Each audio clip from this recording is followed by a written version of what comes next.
Aqui eu tenho as crianças também rindo. Eu não sei, Marjolie, você não me falou assim de quanto tempo, nada, né?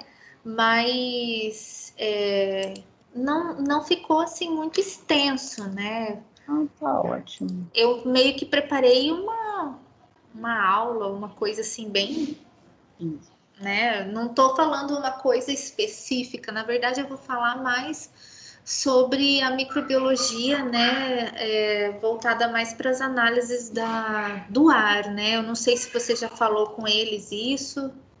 Não, é para você mesmo. Ah, então tá bom. Fica à Então, vontade, assume a turma, se apresente de novo para essas meninas que já te tá bom. conhecem. Vamos lá.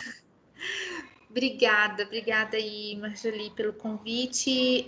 Meninas, né, que só tem meninas. É bom ouvir a vozinha de vocês de novo. Peraí, deixa eu só pedir um pouquinho mais de silêncio das crianças aqui, só um minutinho.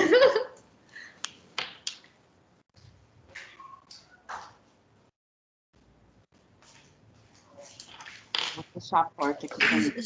Já dei o comando ali. Que o meu marido tá lá fora, mas parece que não tá ouvindo, né, os gritos. Fechar a Bom, porta aqui dos meus também. Peraí, tá. mas pode continuar. Tá bom.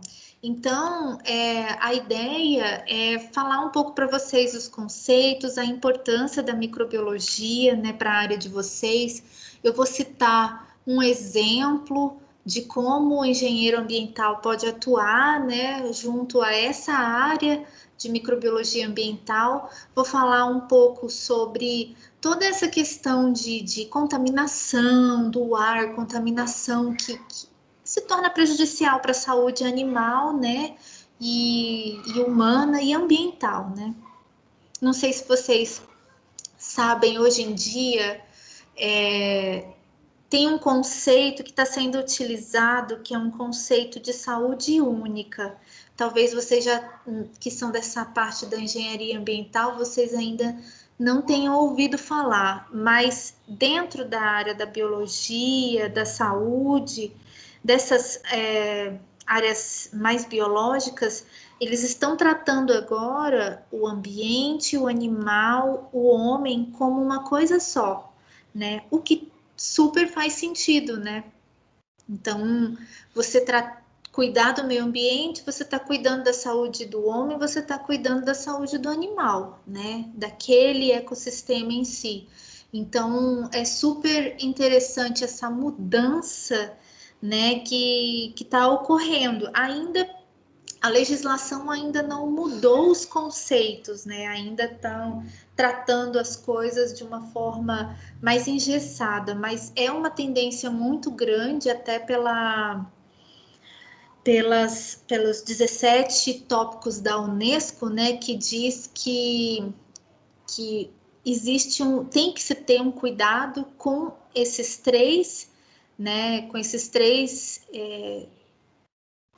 objetivos, né? O homem, o animal e o meio ambiente numa coisa só, né? Trazendo a saúde única.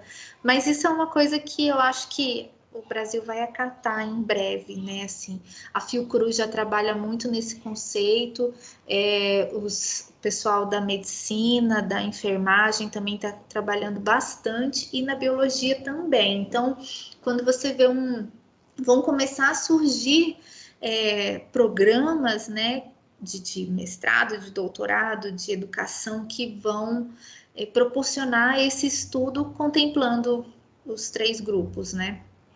Bom, mas voltando aqui para a microbiologia, existe a grande importância da microbiologia é que vocês, né, os estudantes ou quem estuda sobre isso, né, pode fazer uma relação dos aspectos do meio ambiente, como degradação de compostos orgânicos, mobilização dos nutrientes no solo. Então, você tem um solo que você precisa gerenciar aqueles nutrientes, você precisa cuidar, né, daqueles nutrientes, nos sedimentos, na água. Então, você também analisa os processos corrosivos e a qualidade também da água. Tudo isso envolve a microbiologia.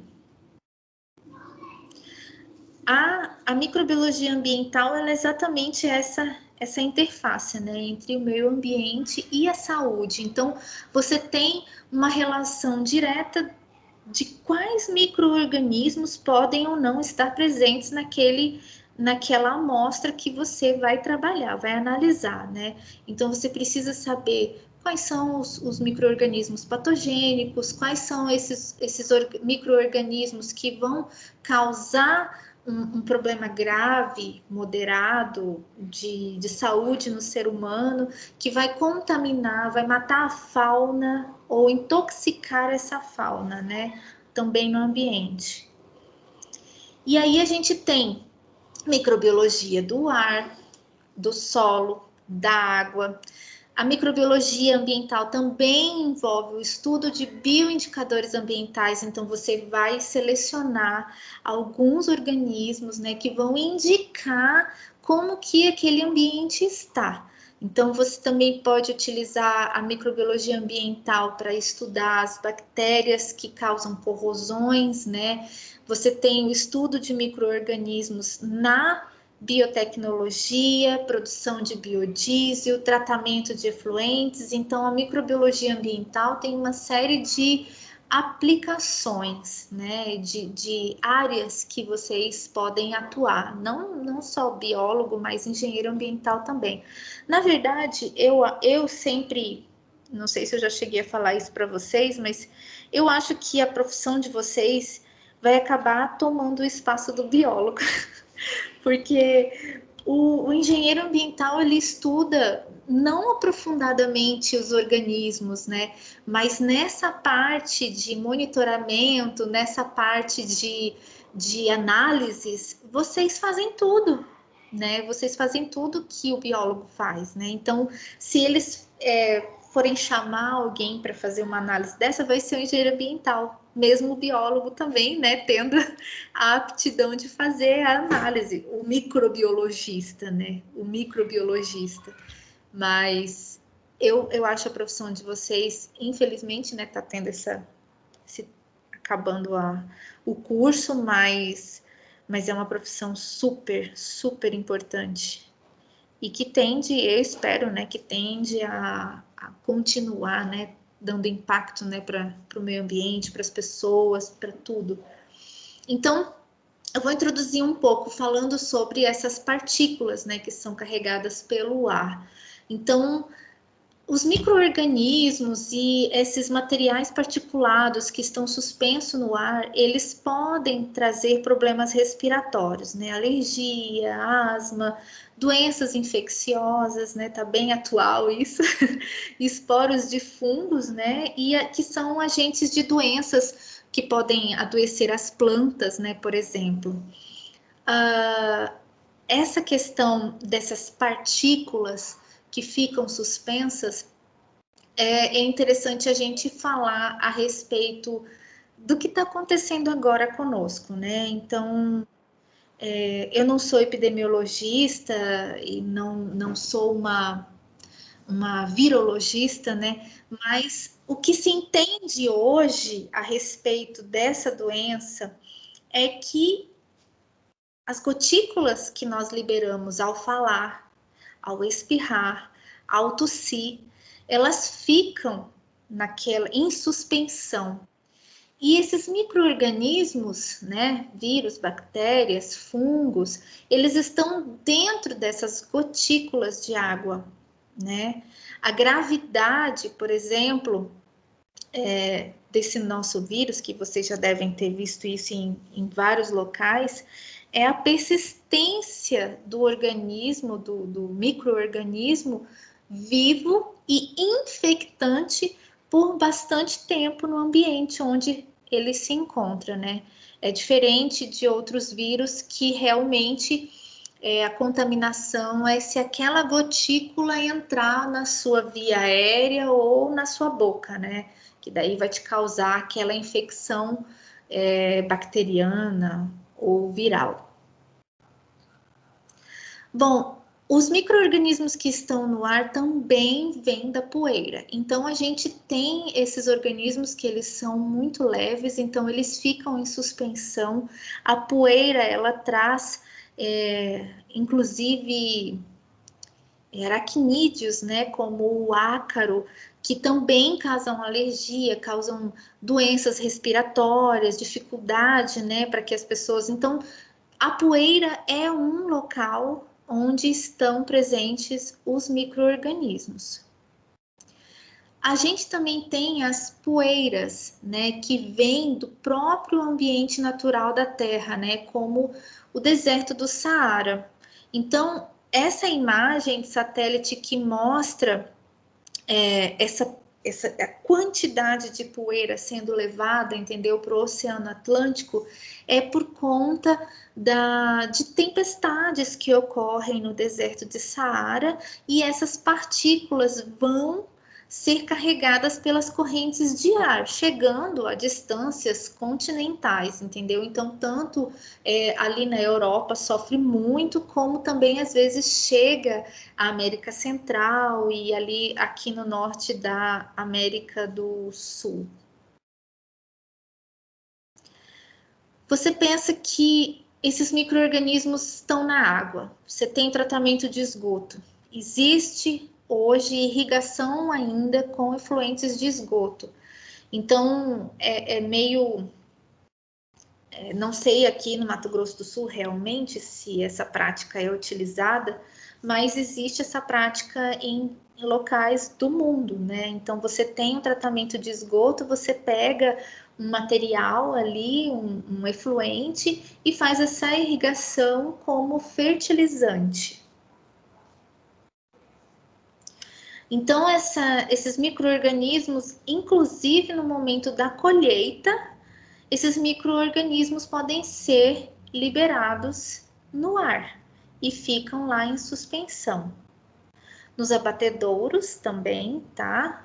De animais, os micro-organismos que podem ser naturais ou não daquele organismo, também são liberados no meio ambiente, né? Porque não só no ar, mas também na água, né? Nesse efluente lá dos abatedouros, dos curtumes, tá? Vocês já devem ter... Tudo que tem cheiro tem material particulado, né? Então pensem assim, quando você sente um cheiro bom, são partículas químicas que vão ativar os seus sensores olfativos, que vão levar a informação do cheiro para o cérebro de vocês.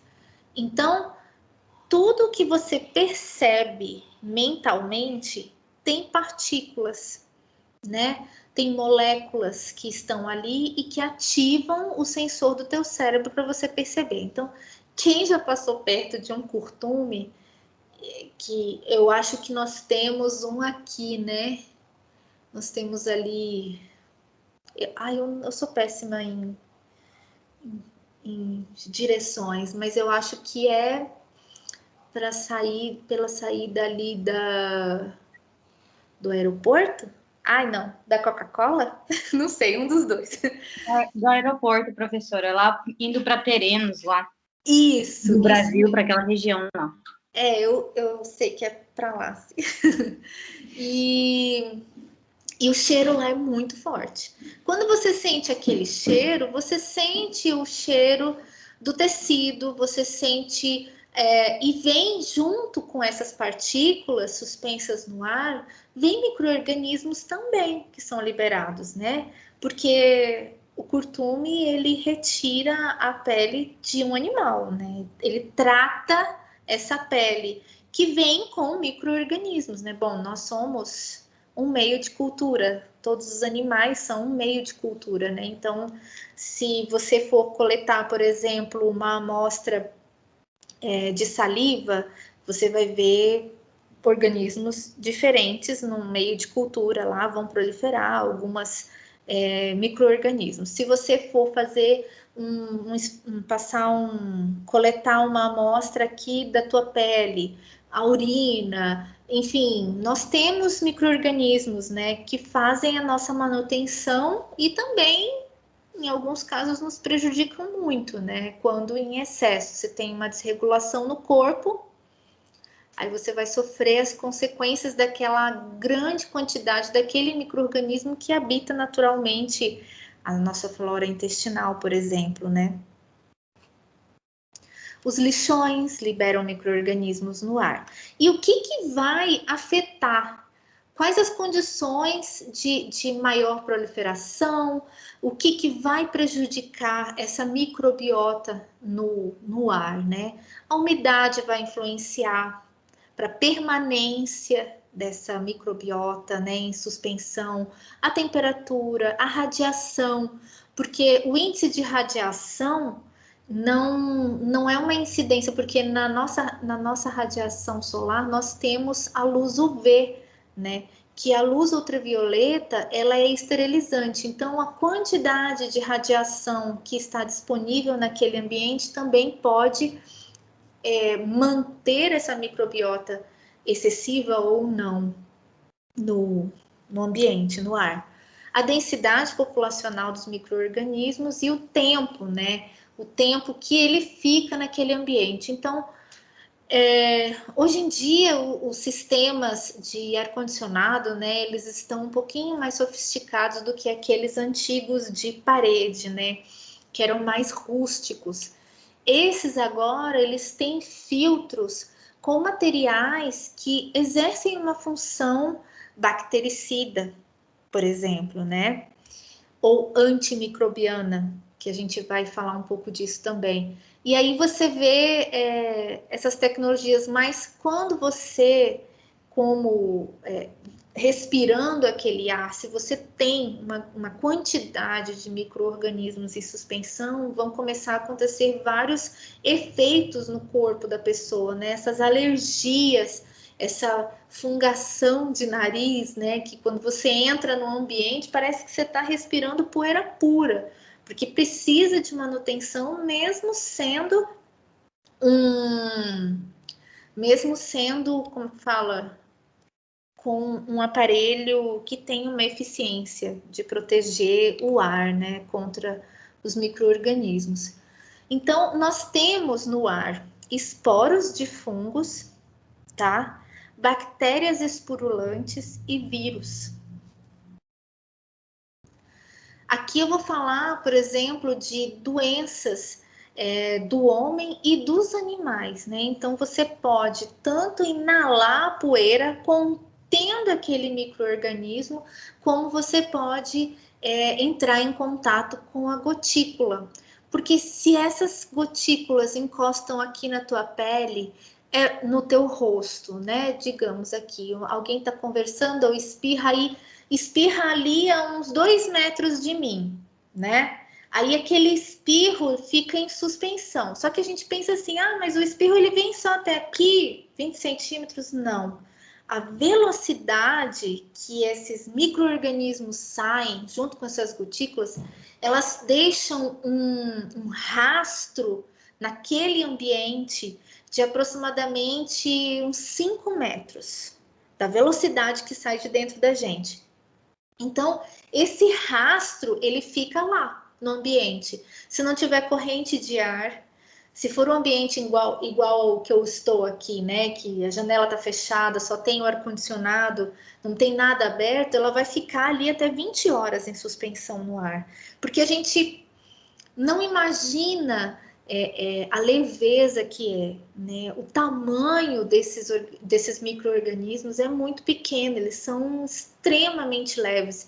Digamos que eles ficam suspensos naquele ar por 20 horas até eles poderem chegar, por exemplo, até o chão ou em cima de um móvel. É inacreditável o tempo que persiste, né? Então, essas gotículas, elas contêm propágulos. E o que são esses propágulos? Os propágulos são os micro-organismos em um estágio, né, de desenvolvimento do ciclo de vida desse organismo, onde esses propágulos eles vão invadir aquele organismo hospedeiro né? E vão dar início a uma nova etapa do seu ciclo de vida, como reprodução, vão liberar os ovos, etc. e tal, né? Então, os propágulos, eles estão dentro dessas gotículas e na poeira. Então, ali a gente tem um aglomeradozinho de micro-organismos que estão estacionados num estágio de desenvolvimento, né? Do estágio de ciclo de vida. E aí, depois, quando ele chega no nosso corpo, que nós somos, como eu falei, um meio de cultura, ele acha as condições ideais de água, de nutrientes para se reproduzir, por exemplo, né? E aí a pessoa está infestada, né? Vai ocorrer a infecção. Então, além disso, você tem a infecção de roupas, da cama, né, do tecido, dos lençóis, do solo, os aerosóis, que são qualquer partícula volátil que fique em suspensão, né? Então, os aerosóis, eles são, não são como a gente acha que é o desodorante, né? Essas coisas tem relação, porque é como se fosse uma fumaça, mas esses aerosóis, eles carregam, né? Eles ficam em suspensão por muito mais tempo do que, por exemplo, as gotículas, né? Eu tô com uma coceira no nariz, só de falar de poeira, é psicológico. Então, existem doenças que são transmitidas, né, por esses micro-organismos que estão suspensos no ar, né? Então, as partículas aéreas vão ser inaladas. Então, nós temos doenças virais como a catapora, a gripe, o resfriado comum, sarampo, rubéola, cachumba, varíola. E as bacterianas, né? Nós temos a coqueluche, a meningite, a difteria, a pneumonia, a tuberculose, a lepra, as amidalites, né, que são aquelas infecções aqui nas amígdalas, que é causada pelo Streptococcus pyogenes, e o empítigo, que é causado pelo Staphylococcus aureus, que é uma bactéria perigosíssima. Aparentemente parece uma lesãozinha na pele, mas essa bactéria ela tem uma rapidez de reprodução muito grande. E se caso você não tratar, né, ela pode prejudicar muito, ela vai comendo aqui o tecido do rosto da pessoa, é bem feio. Bom, e daí como que você vai avaliar se esse ar está com a microbiota ok ou não, né? Que tipo de patógeno tá lá em suspensão nesse ar, né? Então você fica pensando, caramba, eu até vou fazer uma parada aqui para contar como que fala, para contar para vocês a respeito de um congresso que eu participei, acho que foi ano retrasado, em 2019, que eu participei e teve um pesquisador da Unicamp, não, UFSCar, São Carlos, que ele veio dar uma palestra sobre a toxicologia da atmosfera, né, do ar. E é interessante você pensar assim, que a gente se preocupa muito com a água, né, se preocupa muito com o solo, mas e o ar? Né? O ar você pode dizer, não, vou parar de respirar agora, não vou respirar mais. Né? Não, só vou respirar aquele ar puro, né? Vai ser igual, não sei se vocês já viram aquele eu assisti desenho de criança porque eu tenho criança, né? Aquele Lorax, você já viu, Marjolie? O Lorax. Já vi. Já? Uhum. Então, o Lorax tinha um cara lá que vendia ar em garrafa, ar puro em garrafa, né? Tipo, vai ter que chegar o absurdo daqui a pouco. Por quê? Nesse trabalho científico que o cara, ele utilizou vários indicadores, né? E esses indicadores eram microbiológicos. Então, ele pegou filtros, né? Eu vou falar um pouco desses filtros. Ele coletou amostras do ar em 3 pontos do nosso planeta: em Estocolmo, aqui em Limeira, São Paulo, e lá em Osaka, uma cidade lá no Japão. Então foram 3 pontos, né? Foi meio um triângulo assim que eles coletaram. E eles acharam uma coisa realmente impressionante. Quando eles fizeram a coleta dos micro-organismos que estavam suspensos, a máquina era a mesma. A escolha, por exemplo, do local aqui no Brasil que eles fizeram os ensaios foi porque lá na Universidade de Limeira tinha o equipamento, né? Não é porque Limeira é contaminado ou não. Então, eles viram o mesmo perfil de toxicologia, ou seja, de toxicidade do ar em todos os 3 locais. Eles repetiram 5 vezes os testes, porque eles falaram, não é possível, não é possível, é outro ambiente, é outro lugar, é outra natureza, mas não é. Então, isso é uma questão que eu sempre falo. A gente respira o mesmo ar. As correntes, elas estão misturando tudo. Não tem, lógico, se você estiver na boca de um escapamento de um carro, você está respirando ali uma quantidade absurda de tóxico, né? Mas, em regra, a nossa atmosfera, o nosso ar que nós respiramos é o mesmo.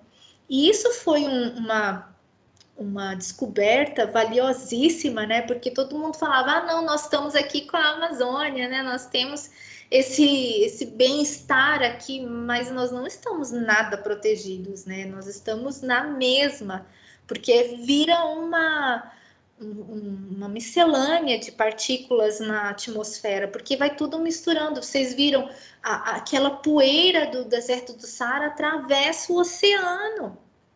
Então, lá nas alturas, as correntes de ar são muito velozes, então acaba que vira uma coisa só, que foi uma descoberta deles. Depois eu vou achar o artigo deles, daí eu encaminho para Marjolie. É Marjolie mesmo, né? Ou é Marjolie? É Marjolie. Marjolie, né? Então, você pode avaliar essa microbiota por sedimentação, por impacto, né? Pegando o amostrador de Anderson, que eu vou mostrar para vocês o equipamento, por filtração com diferentes filtros, né? Então, você utiliza tamanhos diferentes. Então, aqui no processo de sedimentação, você prepara um meio de cultura, que é essa, parece uma gelatininha, né? É a base de agar, né? De algas marinhas, que você prepara um meio de cultura e aí você deixa aberto. E aí, aqueles micro-organismos que estão naquele ar, eles vão sedimentar ali naquela placa e você vai identificar que tipo de micro-organismos estão nesse ar. Tem o amostrador de Anderson, né, onde é o equipamento que funciona a vácuo, né, então ele puxa esse ar do ambiente e daí ele tem níveis de como se fosse uma telinha. Essas placas de Petri, elas vão ter esse meio de cultura gelatinoso com... como que eu posso explicar? É exatamente isso que está na imagem aí, como se fosse uma redinha entrelaçada. Uma tá mais aberta a redinha, outra tá mais fechada. Então, você consegue perceber micro-organismos de tamanho diferente, tá? Então, aqui, por exemplo, vocês têm na figura P, você tem micro-organismos menores, na Q e na R, micro-organismos maiores.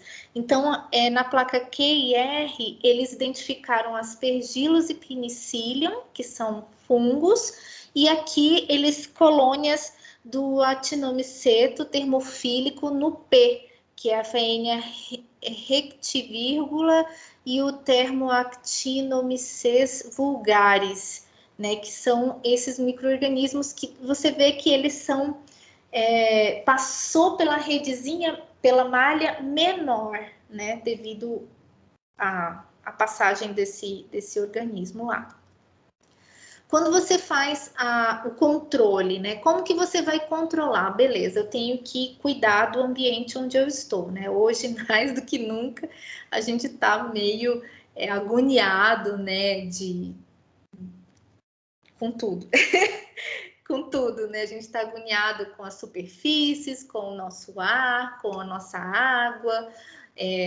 As informações, elas chegam para algumas pessoas com a correta informação, outra vez você recebe uma informação errada, então acaba dando uma confusão, né, para as pessoas, porque não tem uma coisa exata. Então, eu sempre falo para vocês, né, eu posso falar para vocês, buscarem informações em órgãos Fiocruz, Butantan, né, universidades que estejam trabalhando junto ao combate, né, a essa doença, para que vocês possam obter informação de qualidade, né, ler coisa de qualidade. Então, esses filtros EPA, eles são filtros de alta eficiência para captar partículas no ar.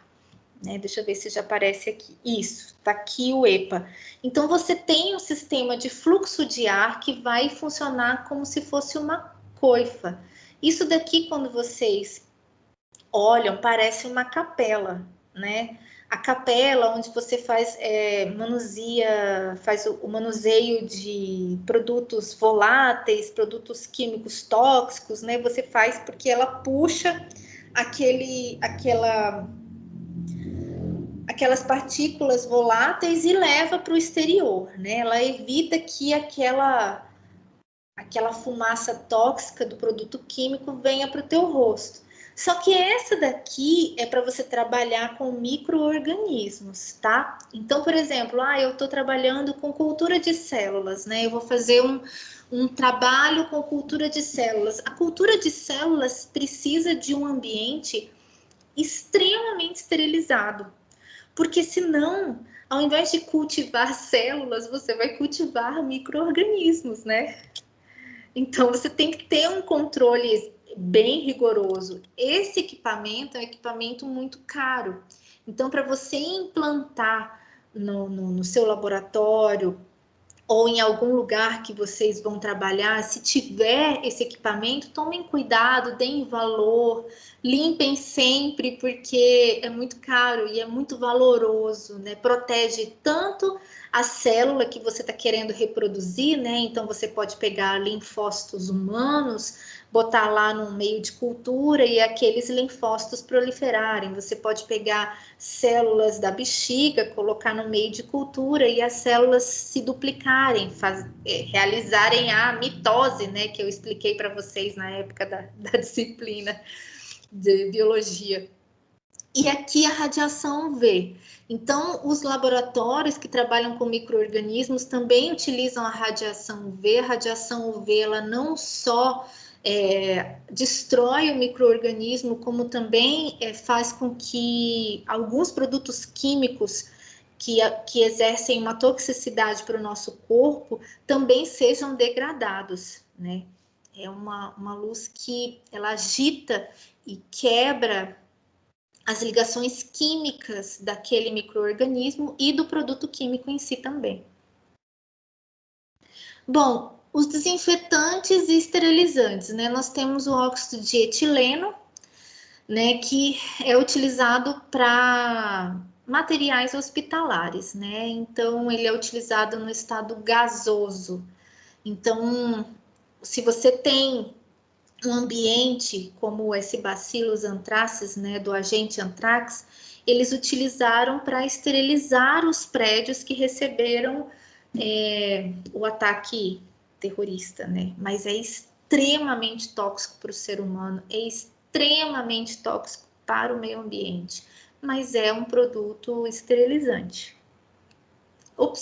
Então, existe uma resolução da Anvisa, que é de 2003, que ela vai determinar como e o que você vai utilizar, dependendo do ambiente onde você está, para esterilizar e para proteger esse ar onde você está, a qualidade do ar, né? Em ambientes climatizados. Então, tem toda uma legislação que vai proporcionar o direcionamento desse profissional para que ele entenda melhor como que ele vai fazer esse cuidado do ar. Bom, no caso de vocês, como engenheiros ambientais, né, vocês têm que conhecer a microbiologia. Vocês podem trabalhar com o ar, vocês podem trabalhar com a água, vocês podem trabalhar com o solo. Aqui, esse exemplo que eu trouxe é de um artigo, e esse artigo eles investigaram, por exemplo, os nitratos, os fosfatos, né, o oxigênio, né, dissolvido. Então, você tem esses processos para reduzir os nutrientes que estão disponíveis naquele ambiente. Então, você tem que ter um controle do processo de eutrofização ambiental. Então, você tem um reservatório, um lago, uma lagoa, que ele pode ficar impactado por excesso de nutrientes, por excesso de matéria orgânica, né? Então você tem que controlar utilizando normalmente produtos químicos que vão esterilizar ou equilibrar a microbiota do ambiente, né? Pode chegar até a última imagem mesmo, pode chegar a esse ponto, né? Se vocês procurarem na internet processo de hipereutrofização ou de eutrofização, vocês vão ver vários exemplos de locais que tiveram sim esse tipo de morte coletiva dos peixes, né? Então, para o engenheiro ambiental, é muito importante que vocês conheçam esses processos biológicos, né, dos micro-organismos que estão nesses ecossistemas que vocês vão estudar. Então, vocês têm que entender como o micro-organismo se comporta, né, qual que é a bactéria que está lá, que é positiva, qual que é negativa.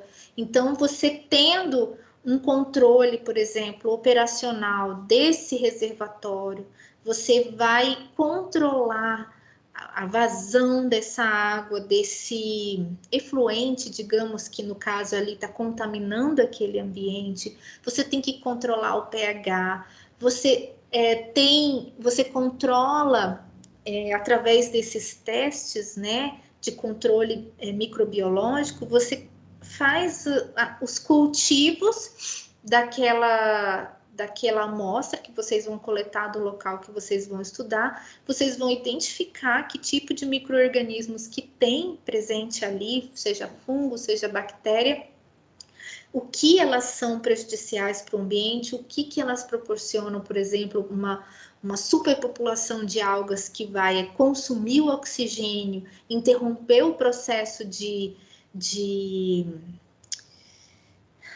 passagem, né, de oxigênio para esses animais de maior porte que estão lá no reservatório, né, e daí ocorre aquela morte coletiva.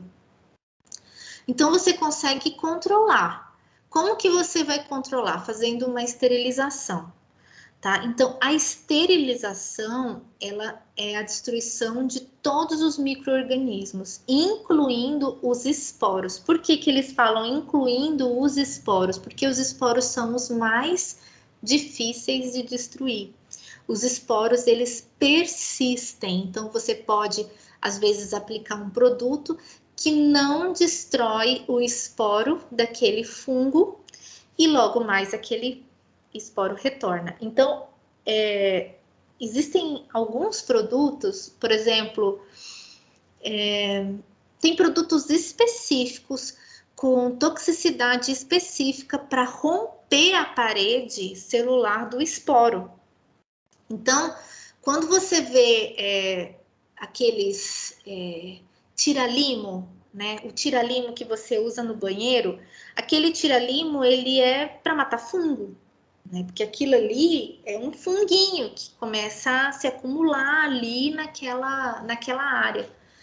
E dependendo, o produto ele não mata o esporo e aquele fungo volta de novo.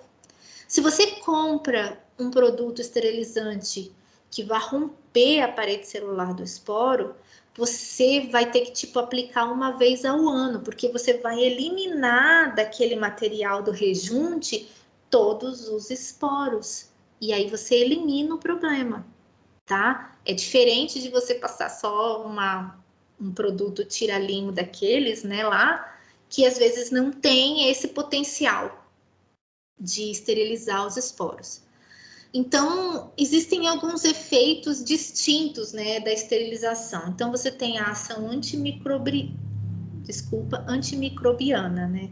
Você tem potencial bacteriostático, que vai inibir aquela bactéria de se proliferar, de se reproduzir, né? Então, ele vai fazer com que iniba a síntese proteica, né? A bactéria, ela não vai conseguir se reproduzir, mas ela não morre. Tá? O bactericida não, o bactericida ele mata a bactéria, ele tem ação bactericida, fungicida e viricida. E o bacteriolítico ele vai romper a membrana plasmática e a parede celular da bactéria. Então, vai ocorrer a morte por lise. A lise nada mais é do que essa abertura da célula, né? Então, você expõe o material todo que está dentro da célula daquele micro-organismo e aí você destrói, tá? E ele inibe a síntese da parede celular, né? Então, ele dificulta continuar o processo de vida dessa bactéria. Então, eu vou falar algumas considerações gerais, né, que você tem que levar em consideração para aplicar esses produtos, esses agentes antimicrobianos. Então, você tem que ver o padrão de morte daquela população, né, de micro-organismos, as condições que vão influenciar a atividade antimicrobiana. Então, por exemplo, se você tem um rótulo, leia o rótulo do produto, porque lá tem as instruções precisas de como utilizar o produto. Por exemplo, se você vai utilizar o lisoforme, que é a base de formol, se você tem o objetivo de desinfectar, de matar, né, aquela população de micro-organismos, você tem que jogar o produto puro e deixar agir por 10 minutos.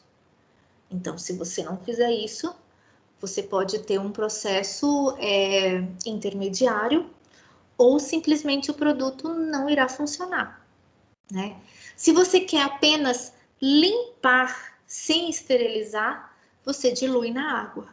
Então, tem vários produtos que são assim, o Pinho-Sol, que tem lá 99,9, Lisoforme, todos esses produtos tem lá as instruções de como você deve utilizar para poder fazer essa eficiência do produto, né? Senão não acontece. Então, o mecanismo de destruição, como que esse produto age naquele micro-organismo. Isso também vocês têm que pensar antes de praticar a ação de esterilização. Então, o padrão da morte microbiana, que é a perda da capacidade reprodutiva, você tem que fazer uma avaliação da eficiência, ou seja, testar. Todos esses produtos, eles são testados em micro-organismos diferentes, né? Tanto que tem alguns venenos, né? Que tem, assim, mata formiga, mosquito, baratas, mas não tem aranha, entendeu? Porque às vezes o processo é diferente.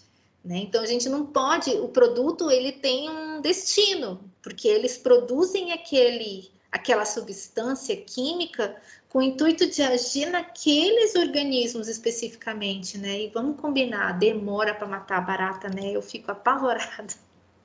Eu fico apavorada com a bicha lá, se balançando toda. Então, você tem que fazer um cultivo de amostra para você identificar. Então, por que eu estou falando isso? Porque a área de vocês, da engenharia ambiental, essa informação ela é legal porque vocês podem atuar nessa área de microbiologia, né? Então, quando você pensa em ir para um laboratório de microbiologia, você pode pensar em desenvolver um produto, né? Um produto que possa esterilizar. Um produto esterilizante à base de plantas, tá? Então, para você avaliar a eficiência desse produto, você tem que ter esse agente e testar numa série de bactérias, vírus, fungos, que é o que a gente faz no exame laboratorial, que é o como é que é o nome? Que você avalia o organismo, por exemplo, se você está com uma infecção urinária, eles fazem uma cultura dessa sua urina, aí eles vão identificar se tem que bactéria que tem lá. Aí eles identificam, aí eles fazem uma série de testes com vários antibióticos, né? Aí eles te mostram assim, ó, esse antibiótico aqui tem eficiência 100% nessa bactéria, esse tem 70%, esse tem 50%, e daí você vai ter a classificação do antibiótico, e daí você vai tomar aquele que você não for alérgico, né? E você vai tomar o que tem a maior eficiência dentro da escala que foi oferecida pelo laboratório. Ai, meu Deus, peraí. Bom, então você tem agentes físicos e químicos que podem combater as populações de micro-organismos. Tem temperatura, radiação, filtração, dessecação, e nós temos as substâncias químicas como agentes químicos. Então você pode utilizar a temperatura elevada, a radiação ultravioleta, filtração quanto pertinente, você pode congelar, né? Então você, de acordo com o que você está trabalhando no laboratório, você vai ter um controle diferente. Então, dependendo do micro-organismo, você vai ter um protocolo diferente, porque ele vai ter uma especificidade diferente na membrana plasmática, na parede celular, que vai fazer com que aquele agente de controle microbiológico funcione, igual eu falei, do antimiograma, não sei se o nome é esse. Bom, e do controle químico, nós temos o hipoclorito, né, na concentração de 200 a 5.000 partes por milhão, o álcool 70, o álcool iodado, que são os mais comumente utilizados, né? O cloro, ele é um desinfetante universal, ele tanto consegue destruir, matar bactérias, fungos, vírus, né? O iodo, ele é muito eficiente para álcool iodado utilizado nos hospitais, porque ele tem uma alta eficiência contra as bactérias que causam a septicemia e a infecção hospitalar. Então, tem alguns hospitais, quando você escuta assim, fulano pegou infecção hospitalar, são bactérias específicas que se proliferam em ambientes muito contaminados. Isso não é legal. Eu não sei se vocês sabem que o Eucadre, ele fechou um setor, acho que da maternidade lá, não sei se voltou a funcionar, mas por causa de bactéria. Sabia? Então, dependendo, porque o hospital ele tem uma área suja, né? A área cirúrgica é imunda. Se você pensa assim, eu vou fazer uma cirurgia, fuja de cirurgia, porque é uma imundícia a área cirúrgica, né? Então, ali você abre pessoas, por mais que você tenha uma desinfecção do ambiente, sempre persistem alguns, ou somos seres humanos, existe um descuido, né? E os descuidos levam à morte de outras pessoas, mas faz parte da profissão, de ser médico, de ser enfermeiro, de ser técnico, né? Mas acontece. E o álcool iodado, ele é muito eficiente para esse controle microbiológico na pele, né? O cutâneo. Então, é muito comum você, antes de abrir a barriga do paciente ou fazer uma cirurgia de apêndice ou de silicone, o que for, eles jogam álcool iodado naquela pessoa para matar tudo que esteja ali naquele local, e depois só que eles abrem, né, o indivíduo. E o álcool 70. E o álcool 70, ele age também sobre as células vegetativas. O que são células vegetativas? São células que não estão com metabolismo ativo. O que é metabolismo? Metabolismo são todas as funções que fazem aquele organismo funcionar. Aquela célula não está ativa. Então, por exemplo, vocês têm células vegetativas que podem, ao contato com alguma substância como a água, ativar o metabolismo daquele micro-organismo, tá? Então, você pensa que está morto, mas não está inativo, está vegetativo naquele momento.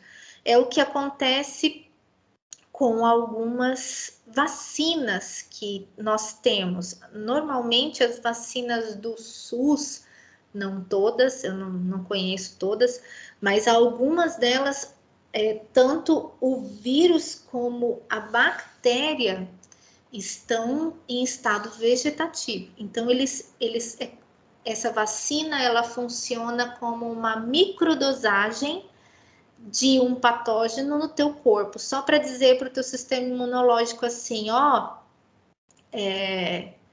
tem uma coisa estranha aqui, produz anticorpo contra isso, né? Aí é uma dose mínima, mas mesmo assim existem pessoas, porque assim, ó, a Majoli é mãe, eu acho que tem mais gente mãe aí, e pai, sei lá, mas o fato é que quando você leva para tomar algumas vacinas, penta, tetra, algumas delas têm o micro-organismo atenuado, inativado. E daí a criança tem uma reação muito grande àquela pequena, mínima quantidade de micro-organismo que eles injetam. E que mesmo assim, às vezes deixa a criança com um febrão, né, de 40 graus, né? Enfim, é uma reação do organismo querendo matar aquele micro-organismo com a temperatura, né? A febre é isso, é você ter uma infecção tão grande que o corpo reage queimando, literalmente, a membrana e a parede celular desse micro-organismo. Bom, aí eu pergunto para vocês, por que o álcool 70 ele é mais eficiente do que essas concentrações próximas de 100% do álcool absoluto? Vocês sabem? Hein? Mitilene, Carla. Vocês têm ideia? Não sei, professora. Porque assim, vocês entendem que falam para todo mundo, usem álcool 70, usem álcool 70. Por que o 45% não funciona? Porque o de 100%, que é muito, 100%, é puro, por que o de 100% não funciona? Então, o que acontece? Essa concentração que tem 30% de água, que é o solvente universal, ele facilita a entrada do etanol dentro da célula do micro-organismo. Então, entra, gera a toxicidade e mata o micro-organismo, vírus, bactéria, fungo. Então, os 30% de água são essenciais para carregar o álcool, o etanol, para dentro da célula do micro-organismo, porque senão, assim, o álcool 100%, ele não consegue entrar, ele não tem um carregador para transportar aquela substância para dentro da célula, e daí ele não tem o mesmo efeito, 45% também.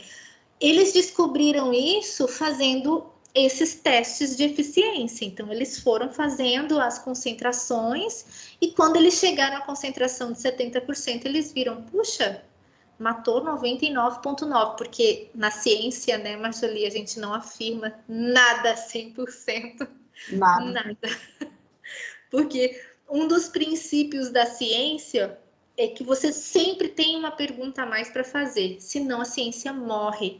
Né? Então você tem que ter uma pergunta, mas e isso? Mas por que deu esse efeito? Então você tem que responder essas perguntas, né? Que é o que o cientista faz.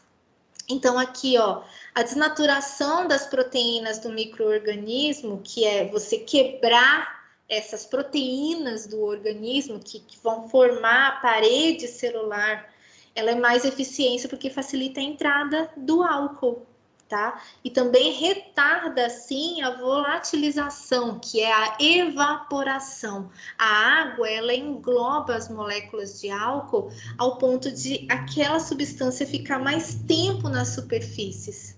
Ser mais eficiente, né? Bom, esses processos físicos e químicos de esterilização.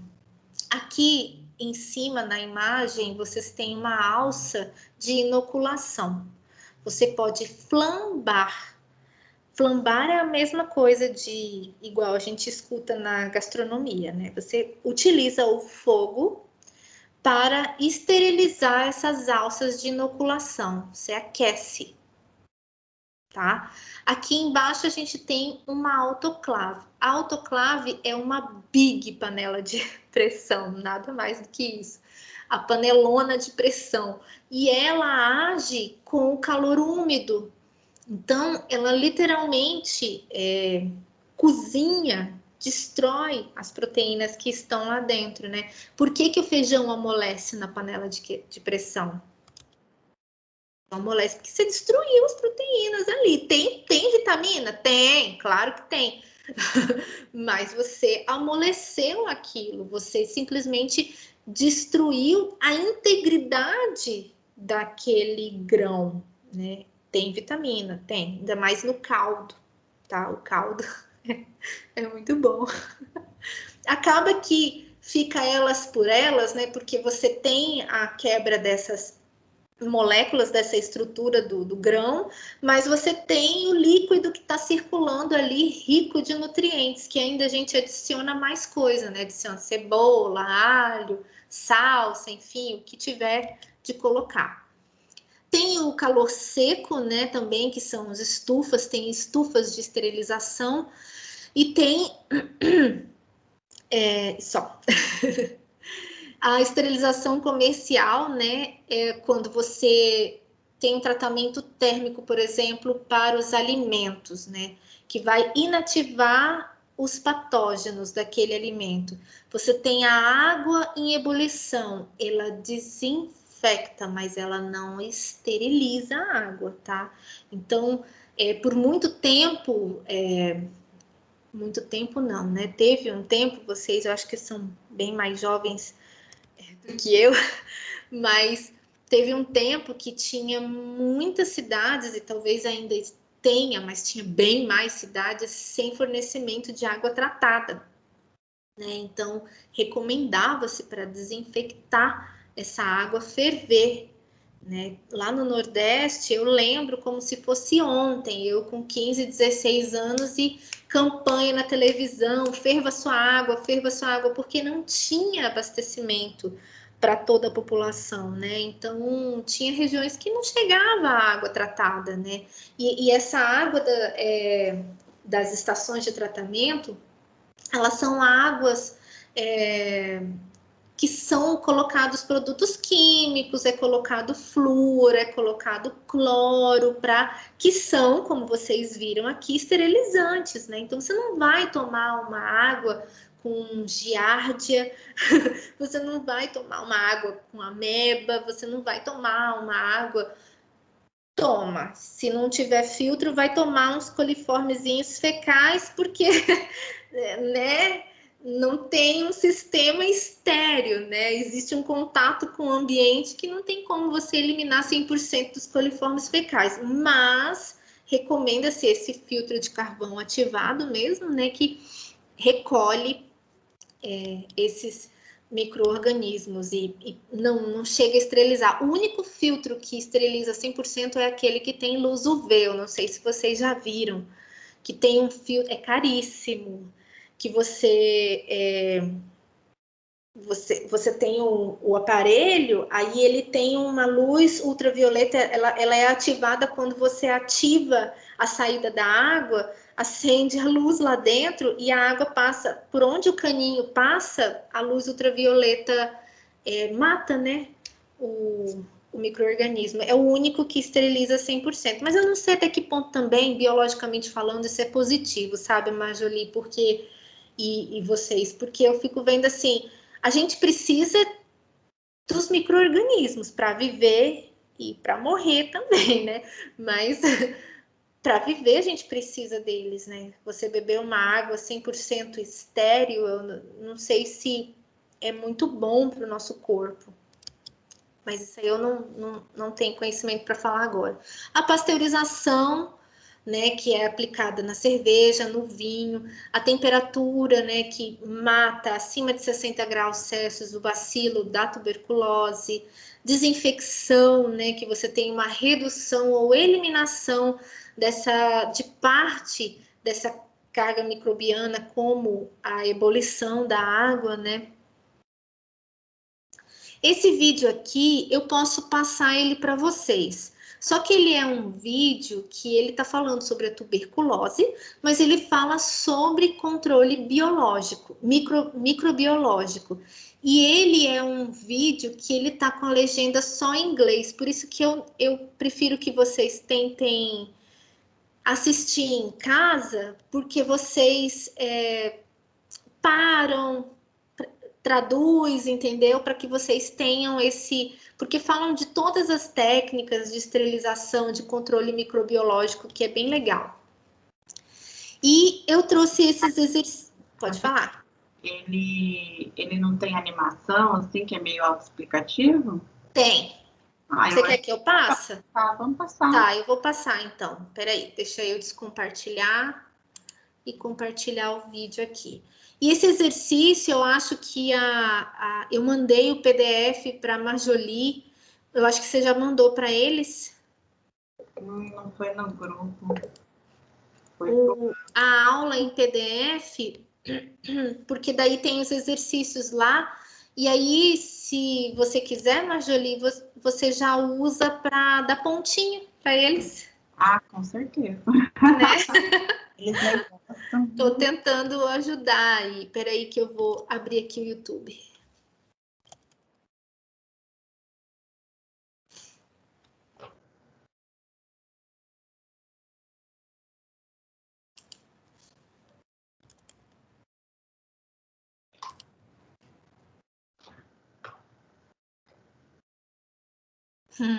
Tá aqui. Aí tem que ativar aí para compartilhar o som. Eu tô só preparando aqui para...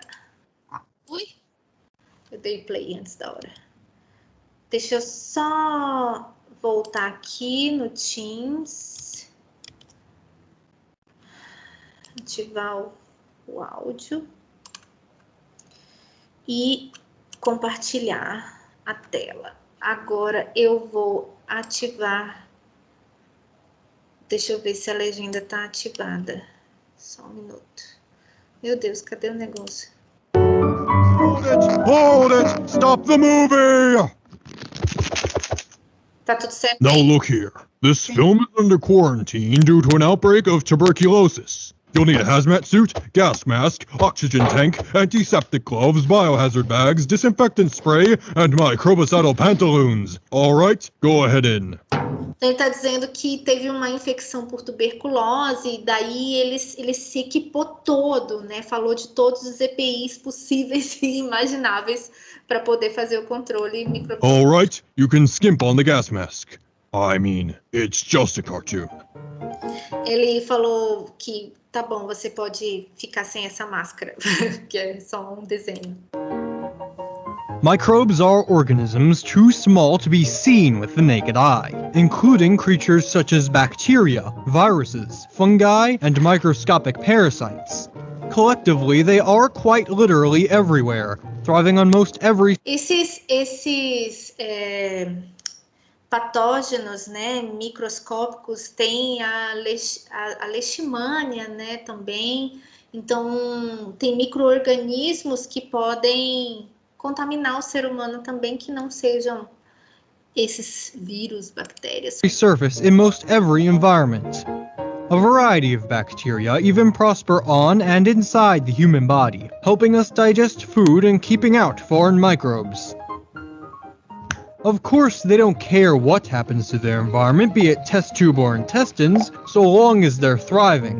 Sometimes this can result in good, like with industrial microabuse, but Tá falando que com os estudos, né, eles viram que eles se dividiam naturalmente, né, se reproduziam naturalmente, só que tem tanto o lado positivo, né, desses micro-organismos que vão para a indústria alimentar, por exemplo, como também esses outros que causam you're probably more doenças. familiar with the bad. Pathogens are microbes that cause disease within a living host, from the irritating common cold to the devastating tuberculosis. Food and drink are their preferred avenues, but be it sandwich, soda, or surgical tools, they will take advantage of any opening possible. And of course, pathogens will not hesitate to pose threats within the environment itself.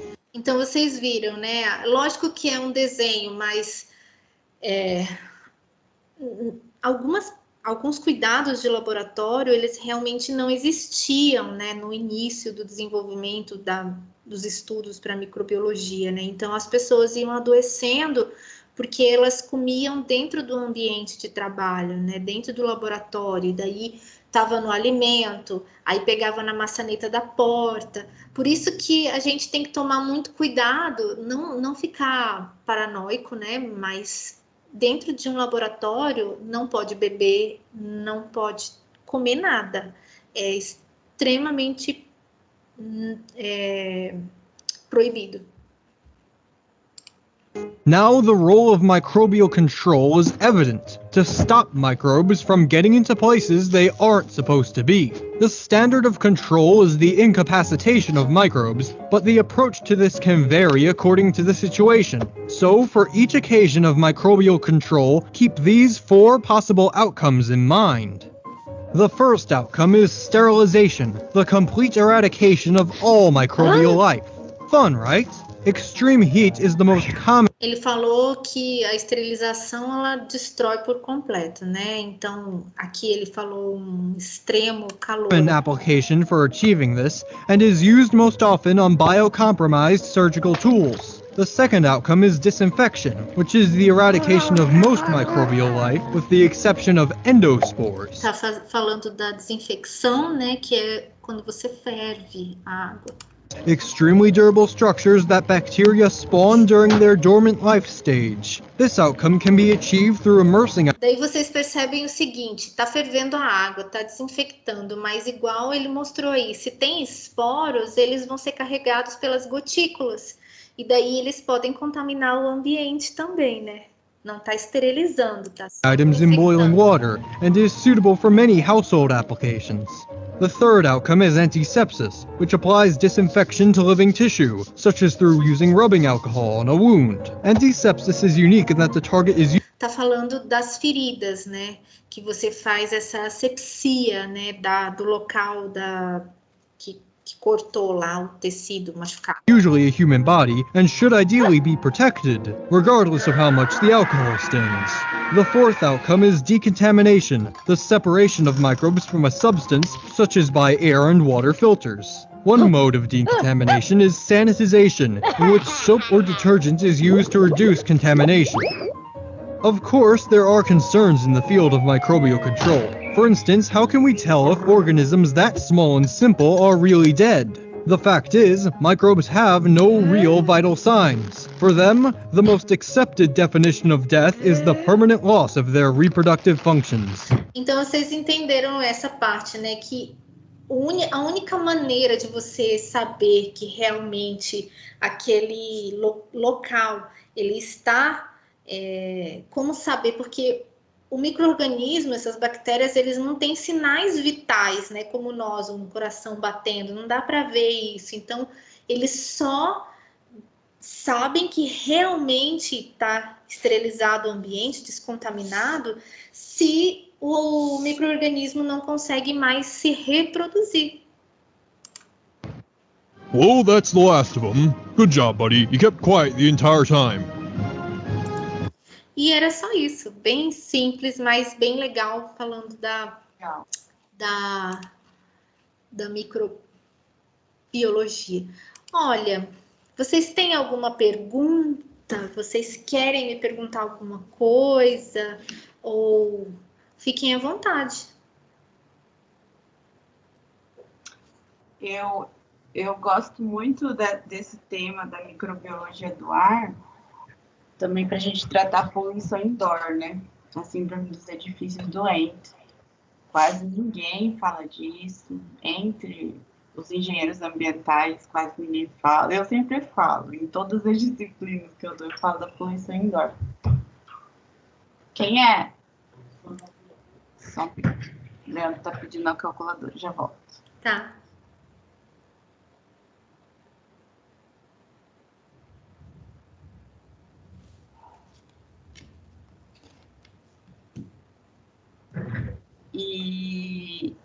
Mas aí, falando da poluição indoor, ainda fica, parece que fica restrito aos componentes organovoláteis, a parte dos químicos, né, muito forte, aerosóis, material particulado, essas coisas. Mas tem os micro-organismos, que são super ativos, né, na poluição indoor. Então, e persistentes, né? Você entra numa repartição pública ou numa empresa privada mesmo, que é completamente fechado, sem ventilação, sem iluminação, só ar-condicionado, e o povo fica doente, um atrás do outro, é rinite, é alergia. É síndrome do edifício doente, é poluição indoor. E engenheiro ambiental sabe disso, sabe diagnosticar e sabe propor solução. Tem que chamar um arquiteto e falar, olha, a gente tem que melhorar essa ventilação. Não adianta esterilizar, é uma coisa, não adianta esterilizar, não adianta, eu tenho que fazer o ar circular, o ar renovar. Então, essa parte microbiológica, talvez é a que eu mais vou conseguir usar para convencer o gerente do prédio, da repartição, que eu preciso combater a poluição indoor. E aí aumenta a produtividade, né, dos funcionários, eles não vão ficar tão doentes, de atestado, afastado. Então, tudo isso a gente tem que ponderar para convencer o povo lá. É complicado, né? Porque se você parar para pensar juntando todo o contexto social da nossa história, né? Porque se você vai aqui na Federal, como que são as salas? Você já reparou? Ali no shopping, né? Que o povo fala no shopping, tem uma porta, janelas altas, a sala é assim, escada, tem um palanque na frente. Isso aí é o quê? É o ensino, você só tem que olhar para cá, né? Aqui que você tem que olhar para esse quadro verde, que não é negro, né? Para essa lousa. Então, você não tem um ar circulando ali, né? Cara, eu fico pensando assim, o quanto o carpete fez sucesso no Brasil, que é um país tropical. Você entrava em qualquer lugar, repartição pública, era tudo no carpete. Os cinemas, até hoje, eu acho um absurdo. Não que, né? Pra que botar carpete num lugar quente desse, sabe? Põe piso fácil de lavar, de esterilizar, né? Enfim, são culturas, é uma história. Eu acho que no cinema tem a questão da acústica, né? Que o carpete ajuda. Mas hoje tem aqueles carpetes tipo vinil e uns outros durinhos lá, né? Aqueles clique lá que funcionam acusticamente também, né? Tanto que eles utilizam muito na construção dos edifícios para, né, proteger. Enfim, esse cuidado com o ar que a gente respira, eu acho que é fundamental realmente, sabe? Para nossa sobrevivência, sabe, Marjolie? Para que a gente possa ficar bem, né? Porque eu, sinceramente, da água, como eu trabalho com essa parte da água, o que eu tenho visto é só decair mesmo, né? Os processos da engenharia de materiais ou engenharia ambiental para produzir novas tecnologias, né, para desenvolver novos produtos que vão auxiliar nessa despoluição, né? Até minha filha de 8 anos, ela falou que ia criar uma máquina para despoluir os oceanos. Eu achei tão bonitinho. Aí eu falei assim, então, mas estuda, que você precisa fazer isso mesmo, né? Aí agora ela tá com a ideia de, não, eu tenho que criar o teletransporte, porque eu quero pensar, ela falou para mim, eu quero pensar e já estar naquele local. Eu falei, meu Deus, se ela conseguir, eu estiver viva, Ela fala muito disso, do teletransporte. Mas é isso, Marjolie. Eu espero que eu tenha contribuído, tá? Eu sei que eu às vezes falo muito biologicamente, mas, né? Não, é por isso que foi por isso que eu te chamei. Né? As gurias já estão acostumadas com a probióloga também, né? Só falo disso. Então tá bom. Vou te liberar já, Letícia. Tá bom, muito obrigada, viu? Vou falar Qualquer com a- coisa, passa para eles aí os exercícios para eles responderem e te entregar. Tá. Beijo, meninas. Tchau, Obrigada. tchau. Tchau, professora, obrigada. Nada, tchau, Mitilene.